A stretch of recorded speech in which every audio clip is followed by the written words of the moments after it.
Hi everyone, and welcome to today's Explainer. I am so happy you're here. Today we've got a super focused, practical, and really fun lesson prepared for you. We're going to dive right into everyday English vocabulary. Specifically, we're going to learn exactly what to say when leaving home. Learning these common everyday phrases is honestly one of the absolute best ways to sound natural and confident when you speak English. So let's jump right in. But before we get to our new words, I have a quick question for you. What do you usually say when you leave your house? Just take a second and picture your morning routine. Imagine you're putting on your shoes. You're reaching for the handle to open the front door. What English words pop into your head in that exact moment? Do you just say goodbye? Or maybe see you later? Well, keep those thoughts in mind as we explore some really great new options today. This scene here perfectly sets up our lesson today. It's a familiar, everyday moment at home. Over here, we have someone grabbing their keys off a table, and then we have a man at the open front door, smiling and waving goodbye to a child inside. It really gives us a clear, real-world context, doesn't it? Because this doorway right here is the exact place where we'll use today's special phrases. Okay, let's look at our first phrase. I'm going to say this sentence very slowly and clearly, so please listen closely. Have a great day. Now, it's your turn.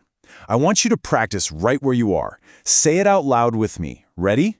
Have a great day. Excellent job. Let's try it one more time, and this time, try saying it with a big smile. Have a great day.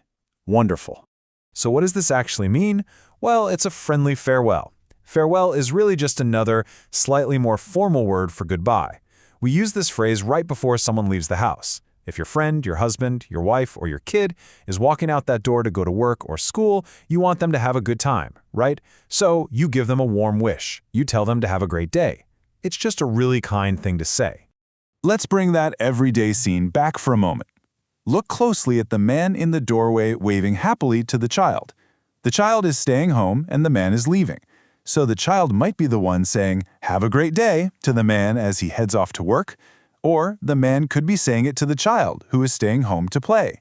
It's the perfect example of a friendly farewell. It just makes everyone feel happy and loved right before they start their day.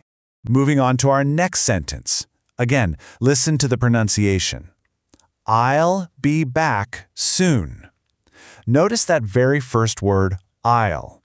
This is a short, really natural way to say I will. I'll be back soon. Let's practice saying this one out loud together. Ready? Go ahead. I'll be back soon. Great pronunciation. You're doing so well. Now, it's super important to know exactly when to use this specific phrase. We use this sentence when saying you'll return shortly. And shortly just means in a short amount of time. So you use this when you are leaving home briefly. You aren't going away for a long trip, and you're definitely not going on a big vacation. You're just leaving for a little while, and you want your family or your roommates to know you'll come back very soon. And that brings us right back to our front door scene. Look at the man stepping out. Notice how he just has his jacket slung over his shoulder casually? He's not carrying a huge, heavy suitcase.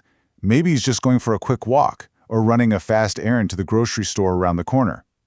Because he's only leaving for a short time, he can smile, look back, and say, "I'll be back soon." It lets the people inside know exactly what to expect. All right, we've made it to our final sentence for today's lesson, and this one is incredibly practical. Listen carefully. Don't forget your keys. Let's practice it together. Don't forget your keys. Very good. The word forget means to fail to remember something, and we definitely do not want to fail to remember our keys when we leave the house, right? This phrase is absolutely crucial because it acts as a reminder before leaving. A reminder is just something you say to help someone else remember something important. We use this phrase almost every single day at home, usually right as someone is standing by the door. It's a really helpful, caring thing to say to someone who might be busy, distracted, or just rushing out the door in the morning. We've all been in this exact situation. You're ready to leave, you literally have your hand on the doorknob, and then you hear someone call out from the kitchen, "Don't forget your keys." It's such a gentle, helpful reminder, and let's be honest, it is way too easy to accidentally close the door and lock yourself outside. So this simple English sentence can definitely save you and your family a whole lot of trouble. We've learned some truly wonderful and useful phrases today.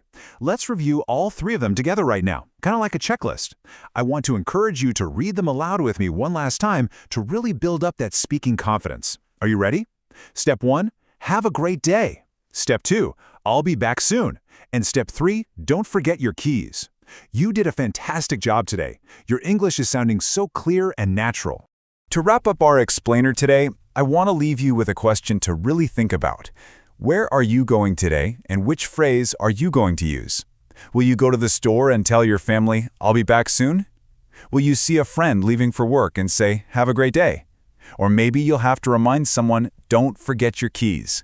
Because honestly, practicing these new English phrases in your actual, real life is how you truly learn and remember them.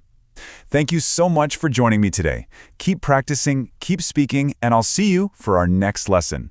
Subscribe for more English tips.